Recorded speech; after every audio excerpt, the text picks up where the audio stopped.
Olá pessoal, aqui é a Adriana Meirelles e nessa aula de hoje a gente vai fazer um estudo dirigido sobre hipertermia. Olha só como é que veio um paciente para mim esses dias. Eu faço ultrassonografia e esse paciente veio para o meu consultório de ultrassom, já vindo de outro colega, então no mesmo dia ele passou pelo estresse de consulta, já veio direto para o ultrassom num dia muito quente e chegou para mim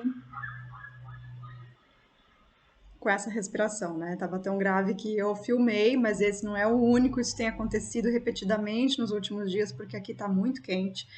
E aconteceu também de uma colega compartilhar no nosso grupo de mentoria um caso, né, de um pug que foi admitido na emergência também por hipertermia. E a situação é bem complexa, bem grave, então eu decidi trazer para vocês estudo de dois artigos. Aqui também eu trouxe uma imagem de uma colega, ultrassom de uma colega do Ultrassonografia Club, ela compartilhou com a gente lá. Esse paciente tinha ficado dentro do carro por 1h30 no sol do meio-dia. Chegou até a clínica com temperatura de 42 graus e tomou bastante água, vomitou sangue. E a ultrassom ela encontrou essas imagens no intestino, então a gente tem uma alteração aí da mucosa, a gente tem líquido no lúmen e a gente tem hipomotilidade. Vocês podem observar que a motilidade que a gente está vendo desse conteúdo é meramente pela movimentação do abdômen no momento da respiração, pela movimentação do transdutor. O que a gente tem aqui é uma hipomotilidade nesse peristaltismo aqui. Então, vamos entender o que acontece, tanto com esse intestino, como com todo o quadro, né, do paciente que chega em hipertermia. Eu trouxe para vocês esses dois artigos. Esse autor aqui, ele trabalha nessa área e trabalha com hipertermia, que em inglês se chama heat stroke. Então, se vocês forem procurar, não procurem pelo termo hipertermia, porque tem a hipertermia maligna também, que eu vou comentar um pouquinho. Mas a hipertermia pelo calor, pelo excesso do calor, eles chamam de heat stroke. E esse autor trabalha com isso há muitos anos, tem vários artigos publicados com esse tópico, e esse aqui foi o último que eu encontrei, onde eles fazem aí uma revisão, uma revisitação dos tópicos para entender a patofisiologia desse problema. E aqui eu trouxe também um artigo que fala um pouco mais sobre tratamento, para que a gente tenha também um pouco desse embasamento teórico aí para tratar os nossos pacientes. Então vamos lá. Essa hipertermia, ela é uma doença, uma síndrome de grande importância, com bastante morbidade e mortalidade no mundo todo, não só em animais, mas em humanos. A gente tem muita morte por hipertermia em humanos. As alterações climáticas globais mostraram que houve um aumento de mortalidade em humanos por hipertermia, e aí se acredita que isso vai acontecer também com os animais domésticos, então a gente espera esse aumento também para os animais domésticos, especialmente pela interposição dos hábitos desses animais, vivendo, né, nas mesmas condições que os humanos, compartilhando diversos hábitos. Eles vão no carro, nos Estados Unidos, se você pesquisar no YouTube, você vai ver vários vídeos de animais sendo resgatados no carro fechado com calor, porque o animal está com o tutor o tempo inteiro e às vezes ele fica no carro enquanto a pessoa desce para comprar alguma coisa rápido no supermercado, e isso aí acontece com bastante frequência. Então, assim, muitos dos artigos falam, inclusive, dessa situação do animal ficar dentro do carro. E aqui a gente acaba pegando de tudo, né? Porque não é só no carro que eles ficam, mas em situações aí de que aumenta muito a temperatura no dia e acaba tendo um passeio, uma volta no parque, um exercício que acaba levando a toda essa síndrome que a gente vai conversar. Então, agora, mais do que nunca, é o momento para a gente estudar isso, entender o que acontece, porque está aumentando e vai aumentar nos cães também. A gente precisa de um tratamento otimizado para esses pacientes. Tem alguns fatores predisponentes. A gente fala sobre a obesidade, né? Tanto em humanos quanto nos animais, que está cada vez mais comum. É um grande problema a obesidade canina. E a obesidade é um fator predisponente aqui para hipertermia. Também acontece mais em cães grandes, com mais de 15 quilos. Algumas raças são predispostas, como os labradores e também os braquicefálicos. Então, a gente tem bulldog, o pug, o boxer, o shih tzu, tendo esses problemas. Falta de aclimatação ao estresse calórico. Então, aqueles animais que estão acostumados a ficar no apartamento, a ficar dentro de casa, com conforto, e aí em um dia determinado acaba saindo e não está acostumado a ter essa rotina de enfrentar o calor. A falta do condicionamento físico, porque são pacientes que não têm mais, não fazem exercício, inclusive os humanos também, né? Então, a falta do condicionamento físico. Por isso que até não tem a ver com o condicionamento físico, mas com a aclimatação ao estresse. Na Europa, a gente tem ondas de calor com muitas mortes por hipertermia. E já no Brasil, a gente não vê tanto. Por quê? Porque aqui a gente tem uma aclimatação. A gente já vive com essas temperaturas mais altas, o nosso organismo já está mais acostumado. Então, tem o fator da exposição ao calor, a gente tem problema com a alta umidade, então, se tiver quente e com a umidade aumentada, é pior. Por que os braquicefálicos acabam tendo muito isso? Porque tem uma baixa efetividade na capacidade de evaporação do calor ali pela boca, porque tem a estenose do nariz, porque tem o prolongamento do palato, tem traqueia hipoplásica, toda aquela síndrome braquicefálica que a gente já conhece. E tem tendência a produzir edema de laringe também. Eles têm nos artigos bastante relato desse problema em animais militares. E aí eles entendem que é por causa do treinamento intenso em locais quentes, né? Acaba acontecendo, então, como eles fazem estudos retrospectivos, pegam os pacientes daquele local que tiveram o problema, os animais militares entram bastante na estatística. Labrador e Golden também têm obesidade e comportamento brincalhão, né? São animais maiores, obesos, brincam bastante, correm e por isso acabam tendo mais esse problema. A gente ainda tem que labradores podem ter o colapso induzido pelo exercício hereditário, então tem uma mutação no gene que causa isso. Então, isso também tem no Border Collie, no Greyhound, então tem também um fator aí. Mas nos estudos que eles mostraram a hipertermia com os labradores, eles não tinham essa alteração na mutação naquele estudo. A gente tem também um gene de mutação da hipertermia maligna, que aí a gente tem essa diferença, especialmente nessa raça, no English Springer Spaniel, né, que acho que é o Cocker, né? Exercício moderado levando ao colapso, dispneia, hipertermia e hiperlactatemia. Então, tem bastante artigo falando da hipertermia maligna, mas tem que ter o gene da mutação, né? Desculpa, tem que ter a mutação nesse gene para ser considerada a hipertermia maligna, que é diferente do que a gente está falando agora, que é a hipertermia induzida pelo calor e exercício mesmo. Vamos falar um pouquinho, então, o que acontece, né? É uma síndrome altamente fatal. A gente tem aumento da temperatura corporal de forma não pirogênica, então não é febre. A gente tem produção de calor intrínseca e extrínseca, e esse calor, tanto produzido pelo corpo quanto pelo ambiente, excedem a capacidade de dissipação de calor do animal. Então, a gente tem cães chegando aí com temperaturas de 41 graus e com disfunção do sistema nervoso central por causa disso. A gente tem esse problema pela exposição a um ambiente quente, a um ambiente úmido, exercício intenso, às vezes tremores musculares incontroláveis e convulsões que acabam piorando o quadro.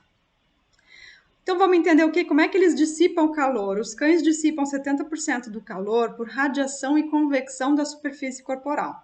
Nas fases iniciais da hipertermia, a gente tem aumento do débito cardíaco por contração do baço para aumentar a resistência vascular sistêmica de grandes órgãos e aumentar o fluxo do sangue para a pele, que é onde vai acontecer, né, a dissipação do calor por radiação e convecção.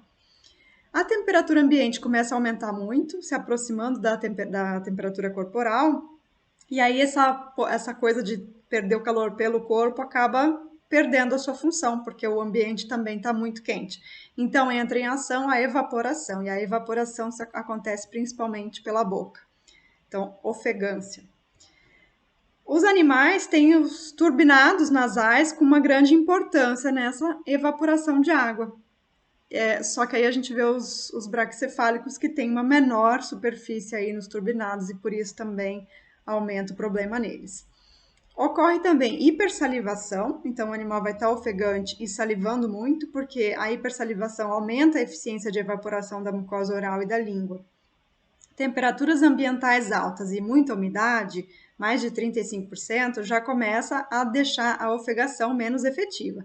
E se a umidade passa de 80%, esse mecanismo para de funcionar, porque a gente precisa que exista evaporação da água para levar o calor junto. Se o ambiente está muito úmido, essa evaporação não acontece.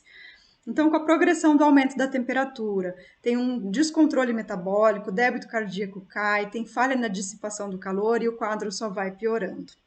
Quando a hipertermia progride, tem desidratação, retenção de sangue cutâneo e esplâncnico, que eles chamam de pooling, né? Então tem um acúmulo do sangue nesses vasos cutâneos e viscerais, reduz o volume circulante de sangue, causando hipotensão. E aí o choque hipovolêmico também. E aí eles explicam a superprodução de óxido nítrico, que a gente não vai entrar em detalhes, mas tem uma explicação lá no artigo. Esse pooling de sangue em fígado e baço é um grande contribuidor para o desenvolvimento do choque. Tem isquemia intestinal, hipóxia, hiperpermeabilidade endotelial, que ocorre no intestino desses pacientes. Não só no intestino, a gente vai ver outros detalhes também. A gravidade do problema vai ser proporcional à temperatura, quanto que subiu e quanto tempo ficou assim. Então, tem um estudo interessante que mostra que alguns cães militares que estavam com a temperatura acima de 42 graus e fazendo exercícios extenuantes não tinham sinais clínicos e nem laboratoriais de hipertermia. Então, olha a importância da aclimatação.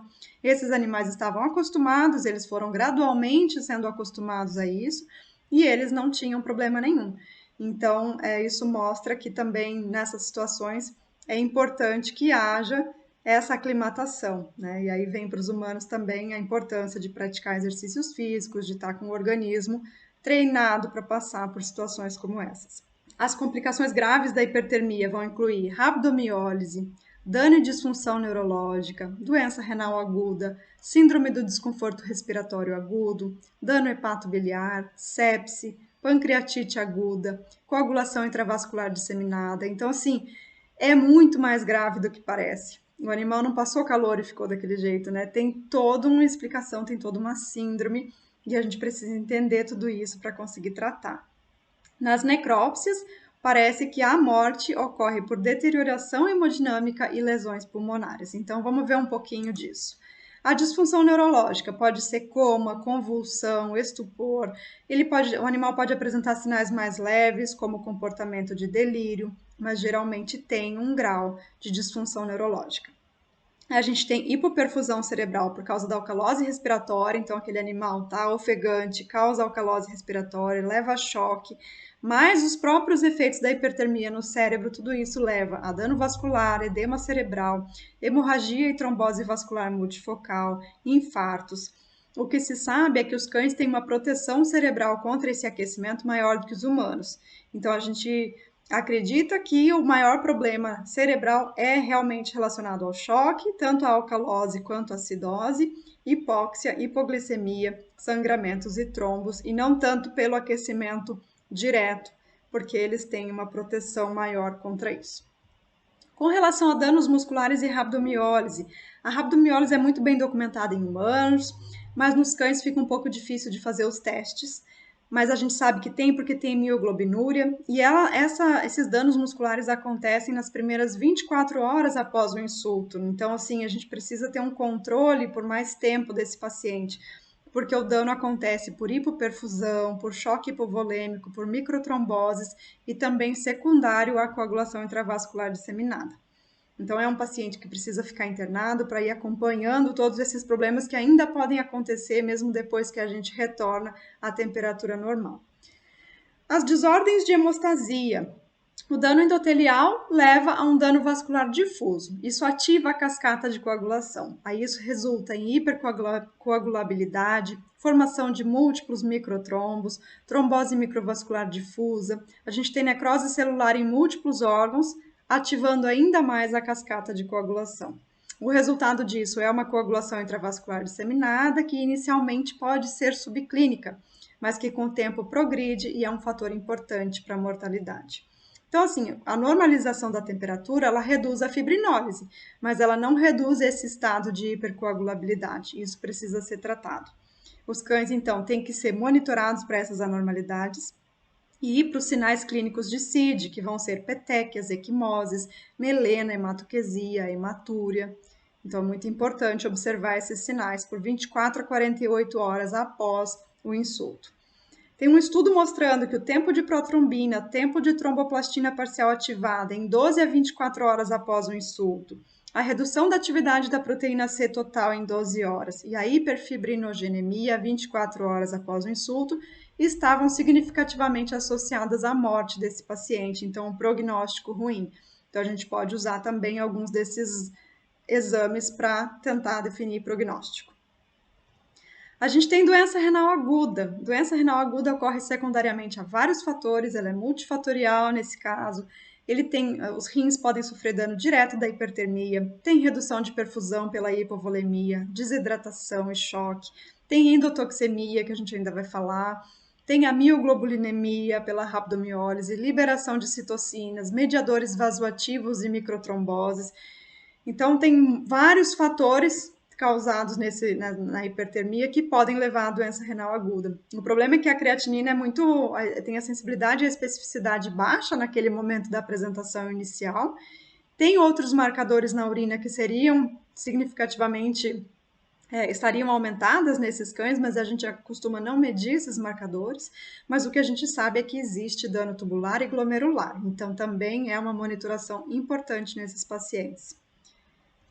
A síndrome do desconforto respiratório agudo. Então, a gente vê que mesmo depois que a temperatura voltou ao normal, a gente já está com o animal no oxigênio, a gente já está fazendo tudo o que pode e não melhora a respiração desses, especialmente dos braquicefálicos. Danos térmicos e bioquímicos ao endotélio pulmonar levam a edema pulmonar não cardiogênico. Então, isso é muito importante lembrar disso. A histologia de pacientes que morreram mostrou infarto e hemorragia alveolar, edema. Então, nesses pacientes, nos mais graves, é indicado ventilação com pressão positiva, tanto pela hipoventilação, pela alteração do sistema nervoso central, quanto por insuficiência pulmonar causadas por difusão, oxigenação e perfusão inadequadas. Um exemplo é o tromboembolismo pulmonar. Então, a gente tem edema pulmonar, tem tromboembolismo, tem a alteração do sistema nervoso central que dificulta também a ventilação. Então, é muito importante que alguns desses pacientes sejam intubados, sedados e faça ventilação com pressão positiva. Danos ao miocárdio e arritmias, né? Como se já não bastasse, vamos alterar o coração também. A gente tem mecanismos extracardíacos como hipoperfusão, acidose lática, hipóxia, desbalanço eletrolítico e dano térmico direto ao coração que contribuem para danos no miocárdio. Os achados de necrópsia mostram hemorragias e hiperemias de leves a graves no subendocárdio, no miocárdio, no epicárdio, sugerindo que a coagulação intravascular disseminada é responsável pelos danos que levam às arritmias. Então, tem que considerar a terapia antiarrítmica quando existir arritmias em graus importantes e vai acompanhando também os sinais clínicos desses pacientes. Lesões gastrointestinais e translocação bacteriana. Então, assim, tanto em humanos como em casos experimentais de animais, já se comprovou que essa redistribuição do fluxo sanguíneo para a pele diminui o fluxo do sangue para o trato gastrointestinal. A vasoconstrição esplâncnica pode causar isquemia intestinal e limita a troca de calor vascular do local, o que promove hipertermia do tecido intestinal. Então, aumenta as espécies reativas de oxigênio, perturba causa disfunção na barreira circulatória intestinal. A produção de muito óxido nítrico contribui para a dilatação esplâncnica incontrolada que precede o colapso vascular nesses pacientes. Essas alterações estruturais e funcionais aumentam a permeabilidade intestinal, facilita a translocação de bactérias do lúmen e das endotoxinas que estão no lúmen para a corrente sanguínea. Essas bactérias e toxinas lá no intestino não seriam um problema. Quando elas passam para dentro da circulação, elas causam problemas muito importantes, né? Então, piora mais ainda a síndrome do desconforto respiratório agudo e pode levar a sepse e morte por isso aqui.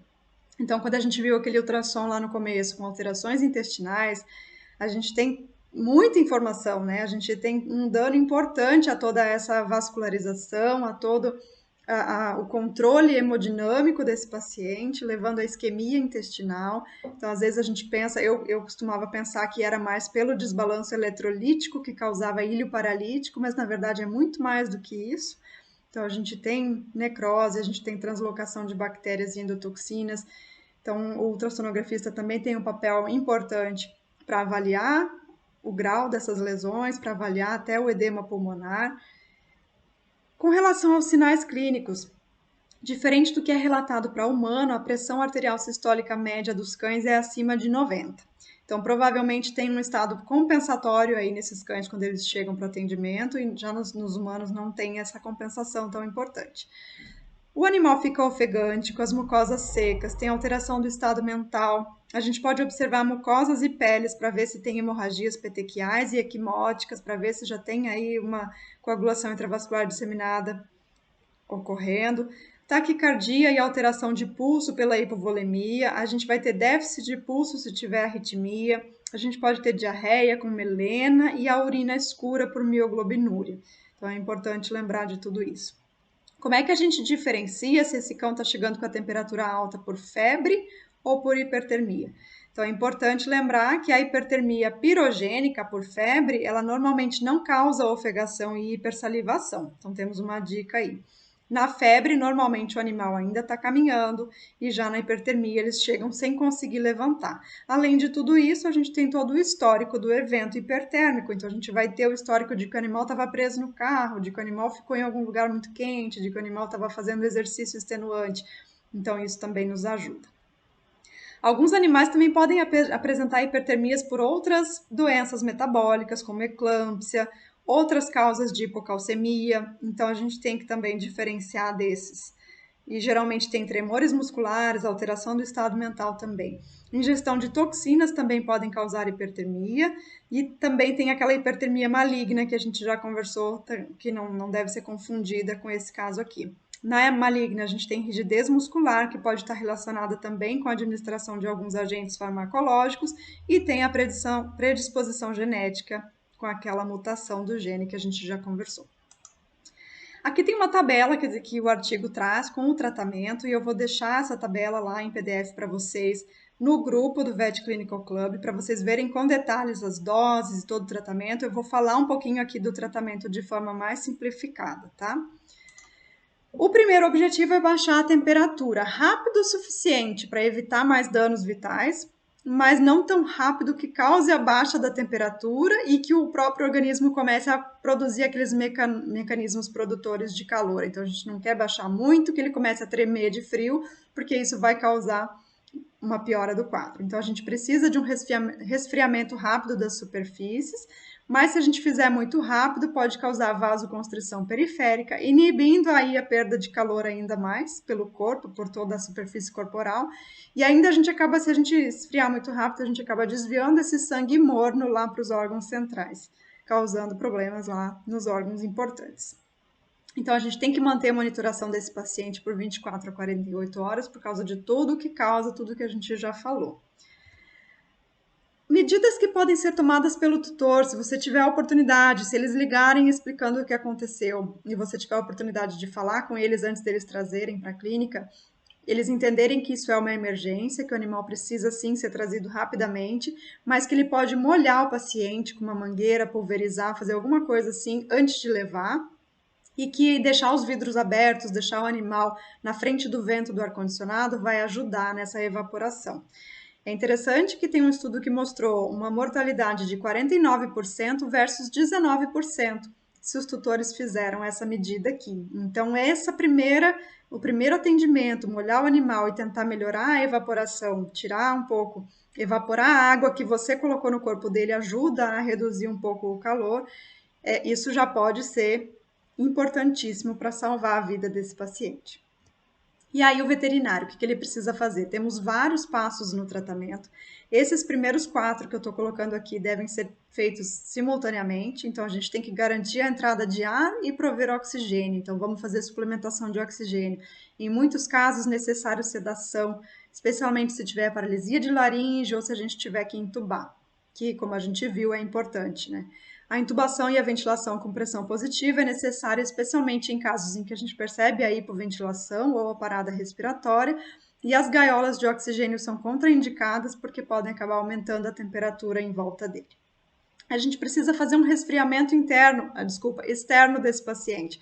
Como já falamos antes que o tutor pode molhar, a gente também pode molhar o paciente, ele pode ficar imerso em água fresca e colocado na frente de ventiladores. Massagem no corpo pode ajudar a resfriar por aumentar o fluxo sanguíneo e a vasodilatação. O banho com gelo é contraindicado porque vai causar vasoconstrição desses vasos da pele, vai reduzir o fluxo cutâneo e ainda causa uma lama capilar que contribui para a coagulação intravascular disseminada. O gelo também pode causar o tremor, que a gente já falou que a gente não quer. Então, se ele começar a tremer de frio, ele vai produzir mais calor. O resfriamento interno com enemas gelados e lavagem gástrica até já foram sugeridos em alguns estudos e podem ajudar a reduzir a temperatura corporal, mas eles dizem que não é prático e ainda pode atrapalhar na monitoração da temperatura. Se você estiver fazendo a monitoração da temperatura retal e estiver fazendo enema com água gelada, isso vai piorar, você não vai conseguir saber em que ponto o animal está. No meu caso, como os pacientes não chegam para mim necessariamente em hipertermia, mas naquele processo já de muito calor e ofegância, eu dou água gelada para eles tomarem e deixo na frente do ar-condicionado, e são coisas que a gente pode fazer ali naquele primeiro momento. É óbvio que não chega para mim, no consultório de ultrassonografia, o paciente nesse estado que a gente está conversando aqui. Se for usar gelo, dá para colocar um pouco de gelo na cabeça para tentar resfriar o cérebro. E qualquer método agressivo de resfriamento tem que parar quando a temperatura atingir 39,4, porque a partir daqui ela pode começar a cair muito rapidamente, então aqui a gente para todo isso que a gente estiver fazendo para reduzir a temperatura. Nesse primeiro momento, a gente já tem que obter dados, então a gente faz o acesso endovenoso, já tenta fazer hematócrito, proteína total, ureia, glicose, urinálise. Isso vai depender de onde você está, de que exames você tem à sua disposição naquele momento, naquele local, né? Os exames pré-tratamento já podem ser também obtidos aqui, então já faz a coleta de sangue para hemograma, bioquímica sérica. Se tiver gasometria, faz a gasometria e já faz o perfil de coagulação desse primeiro momento para ter a comparação. A gente vai também já começar a administração de fluidos. A fluidoterapia é importante para reduzir a temperatura. A gente começa lá com os fluidos cristalóides para restabelecer a volemia, reidratar o interstício, mas se for necessário podem se usar colóides também para essa ressuscitação inicial. Se você for usar os dois, diminui os cristalóides para 40% a 60%. Se tiver hipoalbuminemia, redução da pressão osmótica, os colóides podem ajudar nesse animal. E aqui a gente tem que ver também a necessidade de transfusão sanguínea. Então, tem casos mais graves em que ele já está com coagulação intravascular disseminada, perdendo sangue, e a gente precisa fazer transfusão. Antibiótico terapia. A antibiótico-terapia profilática ela é controversa, porque alguns dizem que pode induzir a resistência e ainda pode piorar a endotoxemia. Então, aí você vai ter que ver caso a caso o que tem que ser decidido. Se você fizer, tem que ser antibiótico parenteral, com uma ação bactericida contra gram-negativo, gram-positivo e anaeróbios. A gente precisa lembrar de corrigir a hipoglicemia, então é importante ter esse dado. E aí a suplementação de destrose intravenosa pode ser necessária. A gente precisa proteger o trato gastrointestinal que está sofrendo. Então, a gente pode usar ranitidina ou cimetidina 1 hora após a administração do sucralfato, mas muito cuidado com a administração oral em pacientes debilitados. Então, aqui a gente tem que ver em que grau esse paciente está. Precisamos tratar a CID com plasma fresco congelado. Eu não sei qual é a rotina de vocês, qual é a realidade de vocês e se isso é realmente disponível, mas é o que eles indicam aqui. Esse plasma pode ser incubado com heparina 30 minutos antes da administração e se não tiver uma hemorragia ativa, a heparina deve ser usada de forma parenteral também. Corrigir anormalidades ácido-básicas, isso aqui acho que é uma coisa muito importante que todo mundo, não vamos generalizar, né, mas que grande parte dos veterinários acaba deixando passar e eu acho que muitos dos problemas a longo prazo aqui são por falta de correção aqui. Quando a gente corrige a perfusão, geralmente a acidemia já vai sendo corrigida. Mas se ela persistir, a gente pode usar o bicarbonato para corrigir essa acidose metabólica. Então, se o pH estiver abaixo de 7,2, para corrigir a hipocalemia, a gente vai ter que administrar cloreto de potássio junto com a fluidoterapia de manutenção. E aí as doses estão lá naquela tabela.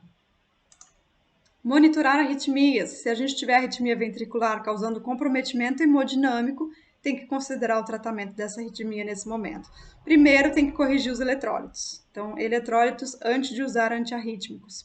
A lidocaína geralmente é utilizada em bolos IV lento, seguido de infusão constante por 48 a 72 horas até essa arritmia terminar.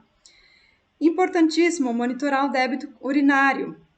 Como a doença renal aguda é uma sequela importante nesses casos, a gente precisa dessa monitoração do débito urinário, que também é feito tão pouco, né, na nossa rotina.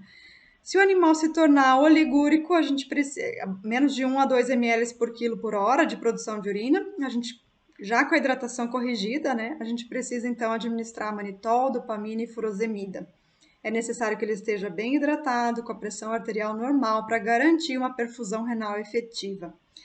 Após o fluxo urinário iniciado, aí a gente mantém fluidos com taxa de 4 a 6 ml por quilo por hora e vai reduzindo devagar, dependendo das avaliações de como ele está progredindo. Então, a gente vai avaliar a frequência cardíaca, a qualidade do pulso, membranas mucosas, tempo de preenchimento capilar, pressão arterial e aí diz aqui também a pressão venosa central, que eu sei que também não é uma parte da nossa realidade.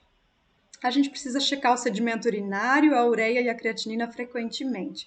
E a gente tem que deixar um sistema coletor fechado para monitoração do débito urinário. É simples, importante e poucos fazem. Temos que tratar o edema pulmonar. Então, se na sua auscultação, na avaliação dos sons respiratórios que você vai fazendo frequentemente, você suspeitar de edema pulmonar, e especialmente se conseguir confirmar isso por um método de imagem, aí tem que ter administração de furosemida. Hoje em dia, a gente usa muito mais o ultrassom para avaliar esse paciente na emergência do que posicionar ele para fazer raio-x. Então, se tiver um ultrassom disponível para avaliar o edema pulmonar, isso vai ser de grande valia. A monitoração da função neurológica também é uma coisa que a gente vai fazendo constantemente para ver o status neurológico do paciente, e se tiver deterioração dessa função neurológica, a gente tem que considerar o uso do manitol.